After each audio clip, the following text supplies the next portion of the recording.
Hello students, आज हम लोग क्लास 10th की मैथमेटिक्स पढ़ेंगे। एक्सरसाइज 6.2 चैप्टर आपका ट्रायंगल्स है। Question number 8। क्वेश्चन नंबर 8 कहा गया है, प्रमेय 6.2 का प्रयोग करते हुए सिद्ध कीजिए कि एक त्रिभुज की किन्हीं दो भुजाओं के मध्य बिंदुओं को मिलाने वाली रेखा तीसरी भुजा के समांतर होती है। आते इसके फिगर में, फिगर का प्रयोग करेंगे। आगे सिद्ध कीजिए कि एक त्रिभुज, बच्चों यहाँ पर एक त्रिभुज बना लेते हैं। यहाँ पर हम लोग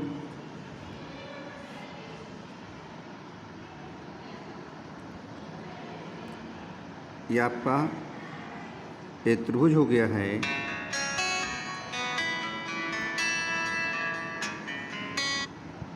त्रिभुज ए बी सी, ठीक। अब कहा गया है किन्हीं दो भुजाओं के मध्य बिंदु, ए भुजा ए बी है, दूसरी भुजा ए सी है। इसके मध्य बिंदु ए बी का मान लेते हैं डी है और ए सी का मान लेते हैं बिंदु ई है। मध्य बिंदु को मिलाने वाली रेखा, जिसको हम रेखा जो डी ई प्राप्त होगी, सिद्ध ये करना है जो डी ई है वो बी सी के समांतर है। ठीक बच्चों, अब देखिए यहाँ पर दिया है ए बी का मध्य बिंदु डी है। तुम कह सकते हैं कि A D equal to D B आपका गिवन है, और ए सी का मध्य बिंदु ई है। तुम कह सकते हैं ए ई इक्वल टू ई सी। अब इसके सलूशन में आते हैं बच्चों। देखिए यहाँ पर A D equal to D B. अब क्या करेंगे हम, डी बी से दोनों पक्षों में भाग कर देंगे। दोनों पक्षों में डी बी से भाग करने पर हमको क्या प्राप्त होगा बच्चों, A D upon D B equal to D B upon D B. आ गया A D upon D B, ये कैंसिल हो जाएगा आपस में और आ जाएगा आपका 1। ये क्वेश्चन नंबर फर्स्ट, ये आपका ये गिवन था आपका। अब पुनः देखिए फिर ए ई इक्वल टू ई सी आपका दिया है, क्योंकि ए सी का मध्य बिंदु ई है। पुनः दोनों पक्षों में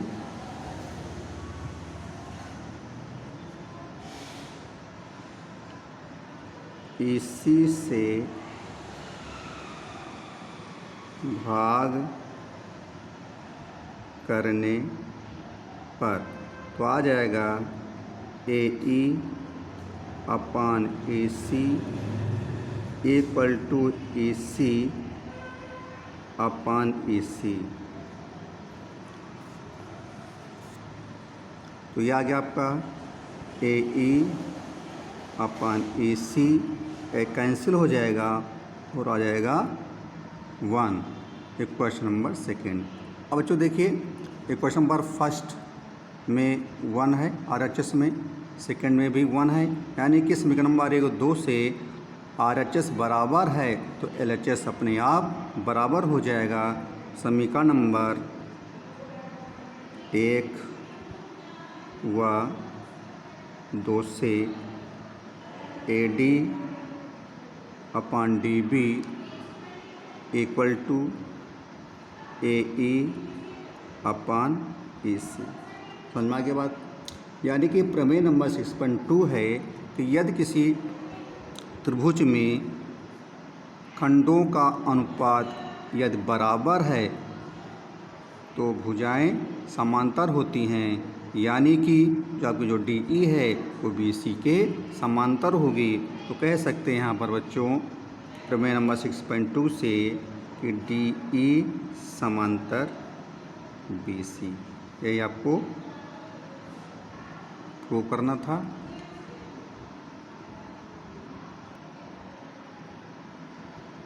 अब आते हैं क्वेश्चन नंबर 9 में। ए बी सी डी एक समलंब है जिसमें ए बी समांतर डी सी। देखिए बच्चों, ये आपका समलंब चतुर्भुज है। समलंब चतुर्भुज की दो सम्मुख भुजाएं समांतर होती हैं और दो असमांतर होती हैं। तो यहाँ पर देखिए बच्चों, ए बी हो गया, सी ये हो गया, डी हो गया जाकर के आपका। तो यहाँ पर जो भुजा ए बी है वो डी सी के समांतर है तथा इसके विकर्ण परस्पर बिंदु ओ पर प्रतिच्छेदित करते हैं। देखिए इसके जो विकर्ण हो गए आपके ए सी हो गया बी डी, ये बिंदु ओ पर प्रतिच्छेदित कर रहे हैं। तो आपको प्रूव करना है A O upon B O equal to C O upon D O, ये आपको प्रूव करना है।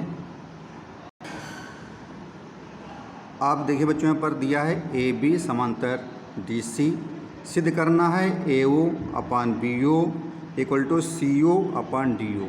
यहाँ पर हमने रचना ये कर दिया है, जो ई ओ हमने रेखा खींची है वो ए बी और डी सी के समांतर, इसका हमने रचना कर दी है। अब बच्चों देखिए यहाँ पर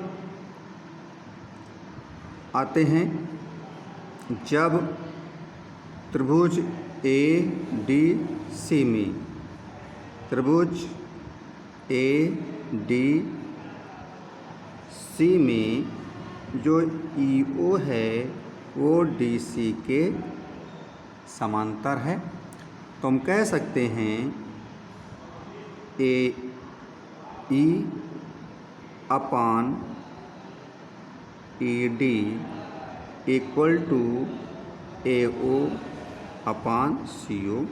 ये क्वेश्चन नंबर आपका फर्स्ट हो गया है। पुनः त्रिभुज लेते हैं हम ए बी डी में, त्रिभुज ए बी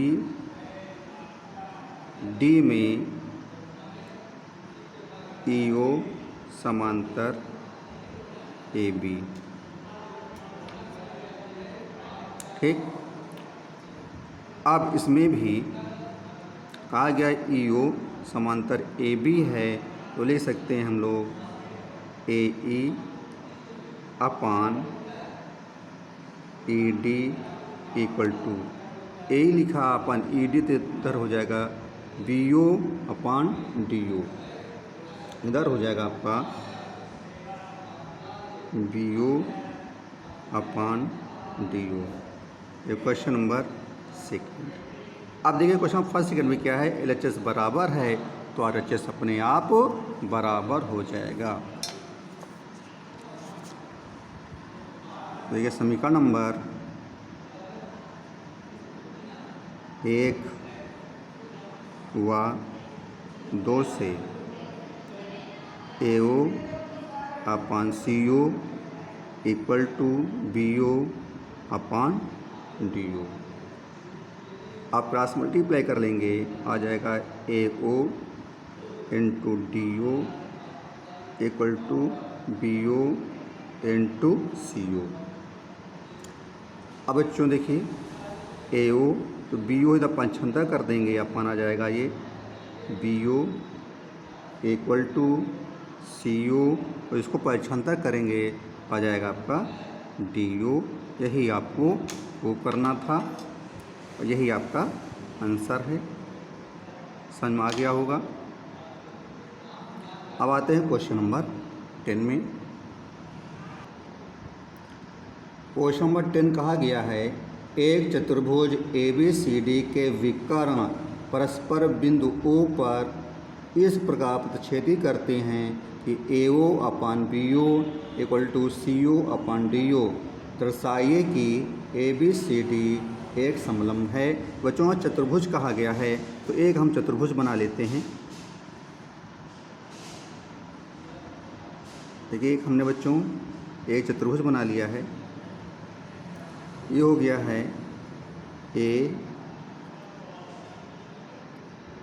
बी, ये सी, हो गया डी हो गया है, और इसके विकर्ण परस्पर बिंदु ओ पर प्रक्षेपित करते हैं। ये आपका विकर्ण हो गया है ए सी, इधर हो गया है बी डी, बिंदु ओ पर प्रतिच्छेदित कर रहे हैं। समझ में आ गया? तो दिया है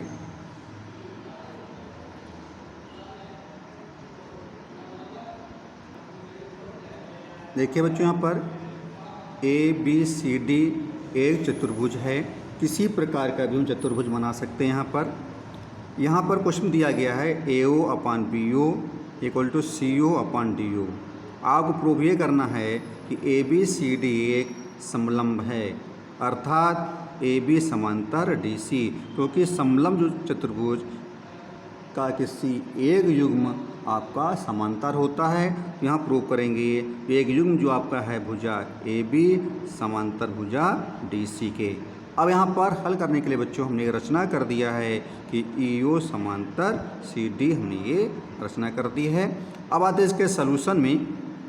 देखिए, चूँकि ई ओ समांतर सी डी है, ये त्रिभुज है हमारा, त्रिभुज ए सी डी में ले रहे हैं, तो इसलिए ए ई अपान ई डी, ठीक है ना, equal to A O upon C ओ।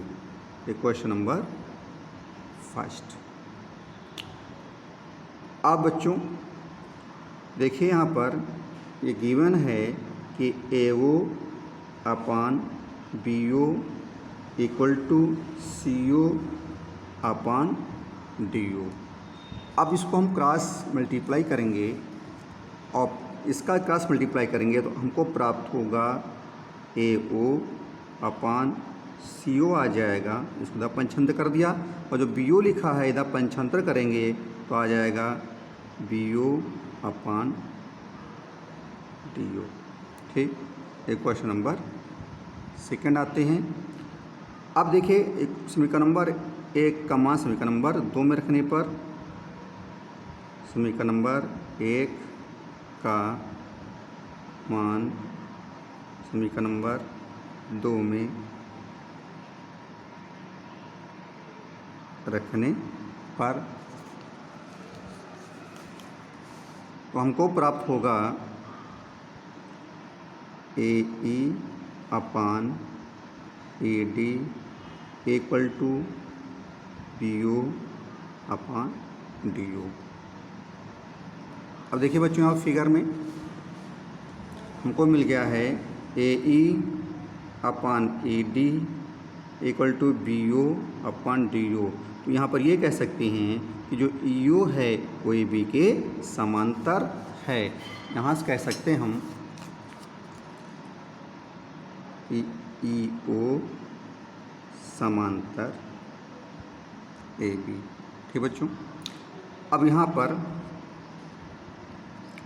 ये रिजल्ट आ गया ई ओ समांतर ए बी। अब चूँकि ये भी हमको मालूम है कि ई ओ समांतर सी डी, ये क्वेश्चन नंबर 3 हो गया, ये क्वेश्चन नंबर 4 हो गया। अब समीकरण नंबर 3 व 4 से, समीकरण नंबर 3 व 4 से ई ओ समांतर ए बी है, समीकरण नंबर 3 से, समीकरण नंबर 4 से ई ओ समांतर सी डी है। तो यहाँ पर कह सकते हैं कि ए बी समांतर सी डी, अर्थात ए बी सी डी समलंब है। यही आपको प्रूव करना था। Okay, thank you. आज का वीडियो बस यहीं तक है।